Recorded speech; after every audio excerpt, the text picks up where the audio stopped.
നാമത്തിന് മഹത്വം ഉണ്ടായിരിക്കട്ടെ. ഈ ഒരു അവസരം കർത്താവ് എനിക്ക് നൽകി തന്നതിനായ കർത്താവിൻ്റെ നാമത്തിന് നന്ദിയോടെ സ്തോത്രം ചെയ്യുന്നു. ഞാൻ ഈ സഭയിലേക്ക് ആദ്യമായിട്ടാണ് കടന്നു വരുന്നത്. പല പ്രാവശ്യം ചേട്ടനോട് പറഞ്ഞെങ്കിലും പല സാഹചര്യങ്ങൾ കൊണ്ട് കടന്നു വരാൻ കഴിഞ്ഞിട്ടില്ലായിരുന്നു. എങ്കിലും ദൈവം ഒരുക്കിയ ഈ അവസരത്തിനായി നന്ദിയോടെ സ്തോത്രം ചെയ്യുന്നു.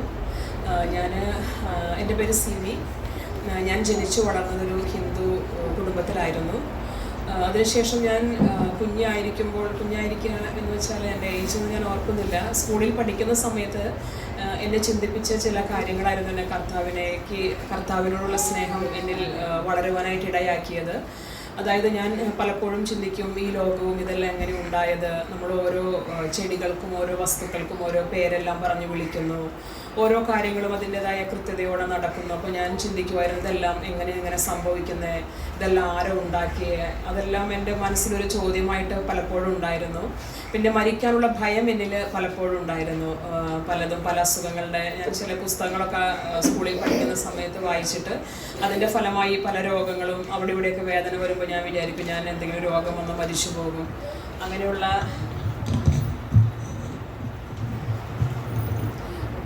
ഒരു ഭയം പലപ്പോഴും എന്നിലുണ്ടായിരുന്നു. ഒരു മരണഭയം, മരിക്കാനുള്ളൊരു പേടി എപ്പോഴും എന്നിലുണ്ടായിരുന്നു.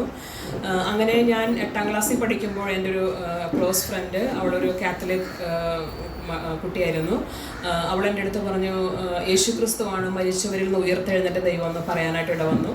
അതെൻ്റെ ഹൃദയത്തെ ആഴത്തിൽ സ്പർശിക്കുവാനായിട്ട് ഇടവന്നു. അന്നു മുതൽ യേശുവിനോട് വല്ലാത്തൊരു സ്നേഹം എൻ്റെ ഉള്ളത്തിൽ വളരുവാനായിട്ട് ആരംഭിച്ചു. പിന്നെ കർത്താവ് തന്നെ ഓരോരോ ഘട്ടങ്ങളിലായിട്ട് പല വഴികളെ ദൈവം എനിക്കായിട്ട് തുറക്കുവാനായിട്ട് ഇടവന്നു. ഞാൻ ഇവിടുത്തെ പഠിത്തം കഴിഞ്ഞിട്ട് ഞാൻ ഫാർമസിയിലെ ഡിപ്ലോമ എടുക്കാനായിട്ട് പുഷ്പഗിരി തിരുവല്ലയ്ക്ക് കടന്നുപോയി. അവിടെയാണെങ്കിൽ ഞാൻ നിന്നിരുന്ന ഹോസ്റ്റല് ഈ പെന്തക്കോസ്റ്റൽ അമ്മച്ചിമാർ നടത്തുന്നൊരു ഹോസ്റ്റലായിരുന്നു. അവിടെ വെച്ച് ഞാൻ ദൈവത്തെ കൂടുതലായിട്ട് രാത്രിയിൽ എല്ലാ ദിവസവും പ്രാർത്ഥനയുണ്ടായിരുന്നു. നിർബന്ധമായും പ്രാർത്ഥനയ്ക്ക് അറ്റൻഡ് ചെയ്യണമായിരുന്നു. അങ്ങനെ അവിടെ വെച്ചിട്ട് പലപ്പോഴായിട്ട് ദൈവം ഓരോരോ കാര്യങ്ങൾ എൻ്റെ ജീവിതത്തിൽ ചെയ്തുകൊണ്ട് ദൈവത്തോടുള്ള സ്നേഹം വളരുവാനും ഞാൻ കർത്താവിനെ പൂർണ്ണമായിട്ട് വിശ്വസിക്കുവാനും ആശ്രയിക്കുവാനും ഇടവന്നു.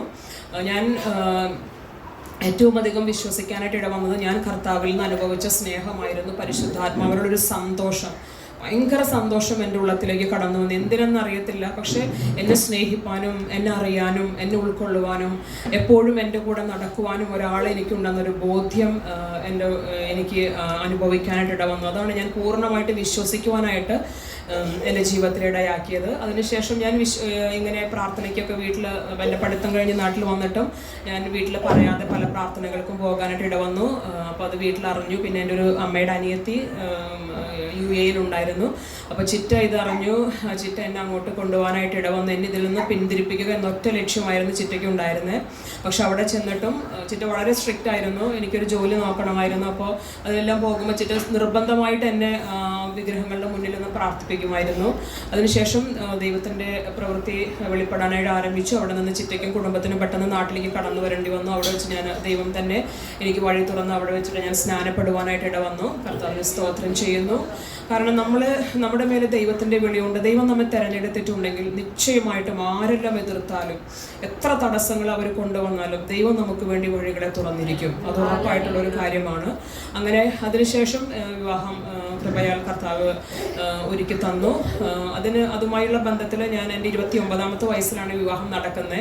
അപ്പോൾ അതിന് മുമ്പാണെങ്കിലും പല ചോദ്യങ്ങളും പലപ്പോഴും വിവാഹാലോചനകളൊന്നും ഇട്ടുമൊന്നും ഞാൻ ഉറപ്പായിട്ട് അമ്മയോട് പറഞ്ഞു, അമ്മ ഞാൻ ഹിന്ദുവിൽ നിന്ന് ഒരാളെ കഴിക്കത്തില്ല, കർത്താവിൽ വിശ്വസിക്കുന്ന ഒരു വ്യക്തിയെ കഴിക്കുള്ളൂ എന്ന് പറഞ്ഞു. അങ്ങനെ അവിടെ ഞാൻ ജോലി ചെയ്തു. 7 വർഷം ഞാൻ UAE-യിലുണ്ടായിരുന്നു. അതിനുശേഷമാണ് ഇങ്ങനെ ഒരു ആലോചന വന്നത്. അപ്പോൾ അതിന് മുൻപ് ഞാൻ വിവാഹത്തെ പറ്റി എനിക്ക് ലഭിക്കുന്ന തുണ കർത്താവിൻ്റെ ഇഷ്ടപ്രകാരം യേശുപ്പച്ചൻ ആഗ്രഹിക്കുന്നത് പോലെ ഒരുക്കിയാൽ മതിയെന്ന് ഞാനിങ്ങനെ ആഗ്രഹിക്കുമായിരുന്നു. എന്നാൽ അങ്ങനെ പറഞ്ഞാലും എൻ്റെ ഉള്ളത്തിൻ്റെ ഉള്ളിൽ ചില ആഗ്രഹങ്ങൾ ഉണ്ടായിരുന്നു. അപ്പോൾ ഞാൻ അവിടെ വെച്ചിട്ട് ഒരു മീറ്റിങ്ങിന് പോയപ്പോൾ ഒരു ദേവദാസൻ ഇങ്ങനെ പറയാനിടവന്നു, നമ്മുടെ ഹൃദയത്തിൻ്റെ സീക്രട്ടായിട്ടുള്ള ആഗ്രഹങ്ങൾ പോലും നമ്മുടെ കർത്താവ് നമുക്ക് നൽകി തരുമെന്ന്. അതെൻ്റെ ഹൃദയത്തെ ആഴത്തിൽ അങ്ങ് സ്പർശിച്ചു. ഞാൻ പൂർണ്ണമായിട്ടും വിശ്വസിച്ചു. അതുപോലെ തന്നെ ദൈവം എൻ്റെ ഉള്ളിൽ എന്തായിരുന്നോ മറ്റുള്ളവരോട് പറയാൻ പറ്റാത്ത ആ കാര്യങ്ങൾ അതുപോലും കർത്താവ് അറിഞ്ഞ് എനിക്ക് വേണ്ടി ചെയ്തു തന്നതിനായി ഞാൻ കർത്താവിൻ്റെ നാമത്തിന് സ്തോത്രം ചെയ്യുന്നു. തക്കതായി നൽകി തന്ന തുണയ്ക്കായി ഞാൻ കർത്താവിൻ്റെ നാമത്തെ മഹത്വപ്പെടുത്തുന്നു. അതിനുശേഷം വിവാഹത്തിന് ശേഷം 2ാമത്തെ മാസം പ്രഗ്നൻ്റായി. പിന്നെ അത് അബോഷനായിട്ട് പോകുവാനിട വന്നു. അങ്ങനെ ചെക്കപ്പ് നടത്തിയപ്പോഴാണ് എനിക്ക് യൂട്രസിൻ്റെ ഭിത്തിയിൽ ഒരു ഗ്രോത്ത് ഉണ്ടെന്ന് അറിയാനായിട്ട്, ഒരു ട്യൂമർ പോലെ ഉണ്ടെന്ന് അറിയാനായിട്ട് ഇട വന്നു. അപ്പോൾ അത് ഡോക്ടർ, നമ്മുടെ ജൂബിലി മിഷൻ ഹോസ്പിറ്റൽ ഡോക്ടറായിരുന്നു അത് എൻ്റെ അടുത്ത് അങ്ങനെ പറയുന്നത്. എന്നിട്ട് പറഞ്ഞു, മോളെ 2 ആഴ്ച കൂടെ അഡ്മിറ്റായിട്ട് ഇഞ്ചക്ഷൻ ചെയ്യണം. അത് പൂർണ്ണമായിട്ടും മാറിപ്പോകുമെന്ന് നമുക്ക് പറയാൻ പറ്റത്തില്ല. ഒരുപക്ഷെ ലൈഫ് ലോങ് നമ്മളതിന് ചെക്കപ്പും കാര്യങ്ങളെല്ലാം ചെയ്യേണ്ടി വരുമെന്ന് എൻ്റെ അടുത്ത് പറഞ്ഞു. ഞാൻ പെട്ടെന്നങ്ങ്, കാരണം വിവാഹം കഴിഞ്ഞ് 2ാമത്തെ മാസം ആയിട്ടുള്ളൂ. അപ്പോൾ ഞാൻ വല്ലാതെ അങ്ങ് തകർന്നു പോയി. ബട്ട് ആ ഹോസ്പിറ്റൽ റൂമിൽ വെച്ച് തന്നെ ആ ഡോക്ടറിനോട് സംസാരിക്കുമ്പോൾ തന്നെ ഞാനിങ്ങനെ പെട്ടെന്ന് ഭയങ്കര അങ്ങ് പേടിച്ചു. പക്ഷെ പെട്ടെന്ന് പരിശുദ്ധാത്മാവ് എന്നെ ഓർമ്മിപ്പിച്ചൊരു കാര്യമായിരുന്നു, യേശുക്രിസ്തു ജീവിക്കുന്ന ദൈവമല്ലേ, യേശുക്രിസ്തുവിൻ്റെ അടിപ്പിണരുകളാൽ എനിക്ക് സൗഖ്യമല്ലേ. അങ്ങനെ പെട്ടെന്ന് ദൈവാത്മാവ് എന്നെ ഈ കാര്യം ഓർമ്മിപ്പിച്ചപ്പോൾ എൻ്റെ ആ ഭയമെല്ലാം മാറി വല്ലാത്തൊരു സന്തോഷവും സമാധാനവും എൻ്റെ ഉള്ളിലേക്ക് വരാനായിട്ട് ഇട വന്നു. അവിടെ വെച്ച് തന്നെ ആ ഒരു പാട്ട്, പഴയൊരു പാട്ടുണ്ടല്ലോ, നമ്മൾ എൻ്റെ ദൈവം മതിയായവൻ, എൻ്റെ ദൈവം മതിയായവൻ, ഏതു നേരത്തും, അങ്ങനെ ആ ഒരു തുടങ്ങുന്ന പാട്ടും എൻ്റെ ഉള്ളത്തിലേക്ക് ദൈവം തന്നു. അങ്ങനെ വളരെ സമാധാനത്തോടെ ആയിരുന്നെങ്കിലും ഭവനത്തിൽ വന്ന് ഞങ്ങൾ എല്ലാവരോടൊന്നും ഈ വിഷയം പറഞ്ഞില്ല. അപ്പോൾ ഡോക്ടർ എത്രയും വേഗത്തിൽ വന്ന് അഡ്മിറ്റ് ആവണം, കഴിയുമെങ്കിൽ 2 ദിവസത്തിനുള്ളിൽ തന്നെ വന്ന് അഡ്മിറ്റ് ആയിട്ട് ഇവിടെ ഇഞ്ചക്ഷൻ ചെയ്യണം എന്ന് പറഞ്ഞു. അപ്പോൾ ഞങ്ങളത് നെറ്റിലെല്ലാം നോക്കിയപ്പോൾ അത് കീമോതെറാപ്പിക്കൊക്കെ കൊടുക്കുന്ന ഇഞ്ചക്ഷനാണ് നമ്മുടെ ശരീരത്തിലേക്ക് ഇഞ്ചക്ട് ചെയ്യുന്നത്. അപ്പോൾ അതിൻ്റെ സൈഡ് ഇഫക്ട്സും കാര്യങ്ങളെല്ലാം നമ്മൾ നോക്കിയപ്പോൾ നമ്മൾ എന്തായാലും എന്ത് തന്നെ ആയിരുന്നാലും ട്രീറ്റ്മെൻറ്റ് എടുക്കണ്ട എന്നൊരു തീരുമാനത്തിലേക്ക് എത്തുവാനായിട്ട് ഇടവന്നു. അപ്പോൾ ഞാനും ചേട്ടനും കൂടി ഞങ്ങൾ മുട്ടിലൊന്ന് പ്രാർത്ഥിച്ച് ദൈവത്തിൻ്റെ വചനങ്ങൾ ഏറ്റുപറഞ്ഞ് നമ്മുടെ കുറവുകൾ, നമ്മളിൽ നിന്ന് വന്നുപോയ എന്തെങ്കിലും ഒരു കാര്യം ഉണ്ടെങ്കിൽ അതെല്ലാം നമ്മൾ ഏറ്റുപറഞ്ഞ് ദൈവത്തിൻ്റെ വചനം തന്നെ പറഞ്ഞ് പ്രാർത്ഥിക്കുവാനായിട്ട് ഇടവന്നു. അങ്ങനെ പ്രാർത്ഥിച്ചുകൊണ്ടിരിക്കുമ്പോൾ ശരിക്കും വചനത്തിൻ്റെ ശക്തി എന്താണെന്ന് കർത്താവ് മനസ്സിലാക്കി തരാനായിട്ട് ഇടവന്നു. പലപ്പോഴും വളരെ ധൈര്യത്തോടെ ഇരിക്കുന്നുവെങ്കിലും ചിലപ്പോൾ ആലോചിക്കുമ്പോൾ പെട്ടെന്ന് ഭയം അങ്ങ് കയറി വരും. ഇത് ട്രീറ്റ്മെൻറ്റ് എടുത്തില്ലെങ്കിൽ അത് കൂടുതൽ വളർന്നു കഴിഞ്ഞ് എനിക്ക് വേദന ഉണ്ടാവത്തില്ലേ, അങ്ങനെയുള്ള ഓരോ ചിന്തകൾ വരുമ്പോഴും ദൈവത്തിൻ്റെ വചനത്തിൽ പല വചനങ്ങളും ദൈവം എന്നെ തന്ന് ബലപ്പെടുത്തുവാനായിട്ട് ഇടവന്നു.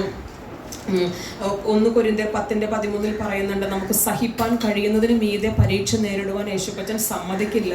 നമുക്ക് സഹിപ്പാൻ കഴിയേണ്ടതിന് പരീക്ഷയോടുകൂടി യേശുപ്പച്ചൻ പോക്കുവഴി ഉണ്ടാക്കുമെന്ന്. അതുപോലെ തന്നെ വല്ലാത്ത പേടി വരുമ്പോൾ കർത്താവിന് തന്നിരുന്ന വചനമായിരുന്നു 2 തിമോത്തി 1:7, ഭീരുത്വത്തിൻ്റെ ആത്മാവിനെയല്ല, ശക്തിയുടെയും സ്നേഹത്തിൻ്റെയും സുബോധത്തിൻ്റെയും ആത്മാവിനെ യേശുപ്പച്ചൻ നമ്മുടെ മേൽ പകർന്നിരിക്കുന്നതെന്ന്. അപ്പോൾ ഈ ഭയമെല്ലാം വരുമ്പോൾ ഞാൻ ഈ വചനങ്ങൾ ഏറ്റുപറയുമ്പോൾ എനിക്കറിയത്തില്ല, ഭയം എല്ലാം എവിടേക്കോ മാറിപ്പോകുന്ന പോലെ അപ്രത്യക്ഷമാകാറുണ്ട്. അങ്ങനെ വചനത്തിൻ്റെ ശക്തി ദൈവം എന്നെ അറിയിക്കാനായിട്ട് ഇടവന്നു. അങ്ങനെ ഒത്തിരി രോഗസൗഖ്യങ്ങൾ. അതിനുശേഷം ഞങ്ങൾ ഒരു ദിവസം മുട്ടിൽ നിന്ന് തന്നെ പ്രാർത്ഥിച്ചുകൊണ്ടിരിക്കുമ്പോൾ പെട്ടെന്ന് ബാത്റൂമിൽ പോകണം തോന്നി. അവിടെ ചേട്ടൻ എന്നെ പിടിച്ചുകൊണ്ട് പോയി. അപ്പോൾ അത് ഒരു പകുതിയോ വലിപ്പമുള്ള മണ്ണിൻ്റെ വലുപ്പത്തിൽ വലിയൊരു ബ്ലഡ് ക്ലോട്ട് അങ്ങ് പോകാനായിട്ട് ഇടവന്നു. അപ്പോൾ ഞങ്ങൾ വിശ്വസിച്ച് ദൈവം സൗഖ്യം നൽകിയിരിക്കുന്നു എന്ന്. അങ്ങനെ പിന്നെ 2 ദിവസം കൂടി കഴിഞ്ഞിട്ടാണ് ഡോക്ടറെ അടുത്തേക്ക് പോയത്. അപ്പോൾ ഡോക്ടർ ചെന്നപ്പോൾ തന്നെ ചോദിച്ചത്, എന്താണ് നിങ്ങൾ ഇത്രയും ലേറ്റായത്? അപ്പോൾ ഞങ്ങൾ പറഞ്ഞു, മാഡം ഞങ്ങൾ പ്രാർത്ഥിക്കുകയായിരുന്നു. അപ്പോൾ പുള്ളിക്കാർ ആ കേസിൽ എഴുതി വെച്ചു, പ്രാർത്ഥനയ്ക്ക് പോയിരിക്കുകയായിരുന്നു, എല്ലാം എഴുതി വെച്ചു. എന്നിട്ട് അവർ പറഞ്ഞു, എന്തായാലും പ്രാർത്ഥിച്ചിട്ട് വന്നതല്ലേ, ഒന്നുകൂടി ഒന്ന് സ്കാൻ ചെയ്യാൻ പറഞ്ഞു. അങ്ങനെ സ്കാൻ ചെയ്തപ്പോൾ കർത്താവിൻ്റെ കൃപയാൽ ആ ഒരു ഗ്രോത്ത് അവിടെ ഉണ്ടായിരുന്നില്ല. അതിനുശേഷം ഒരു ഫൈബ്രോയിഡ് ഉണ്ടെന്ന് പറഞ്ഞ് അതിനു വേണ്ടിയും ഞങ്ങൾ പ്രാർത്ഥിച്ചു. ദൈവം അതും അപ്രത്യക്ഷമാക്കി എന്നെ സൗഖ്യമാക്കാനായിട്ട് ഇടവന്നു. അങ്ങനെ ഒത്തിരി രോഗസൗഖ്യത്തിൻ്റെ സാക്ഷ്യങ്ങൾ ഞങ്ങളുടെ ജീവിതത്തിൽ കർത്താവ് ചെയ്തു. അതുപോലെ എൻ്റെ മോളെ പ്രഗ്നൻ്റായിരിക്കുന്ന സമയത്തും അവൾ 6-ാം മാസമായിരുന്നപ്പോൾ അവൾ യൂട്രസിൽ ഒരു അമ്നിയോട്ടിക് ബാൻഡ് എന്ന് പറഞ്ഞൊരു പാട പോലത്തെ എന്തോ ഒന്ന്, അതിൻ്റെ കാരണം എന്താണെന്ന് അറിയത്തില്ല, അത് അവളുടെ ശരീരത്തിൽ എവിടേക്കോ ചുറ്റിയിട്ടുണ്ടെന്ന് പറയാനായിട്ട് ഇടവന്നു. ഡോക്ടർ പറഞ്ഞു, ഇതിനുള്ള ട്രീറ്റ്മെൻറ്റ് സർജറി ചെയ്യുക എന്നുള്ളത് മാത്രമാണ്, അതും നമ്മുടെ ഇവിടെ ഒന്നും ഇല്ല, അമൃതയിലാണോ ഏതൊരു ഹോസ്പിറ്റൽ പറഞ്ഞു, അവിടെ മാത്രമേ ഉള്ളൂ എന്ന് പറഞ്ഞു. അതൊരു പ്രാവശ്യം സർജറി ചെയ്താലും ഒരുപക്ഷെ 9-ാം മാസത്തിനുള്ളിൽ പിന്നെയും വരാനായിട്ട് ചാൻസ് ഉണ്ട്.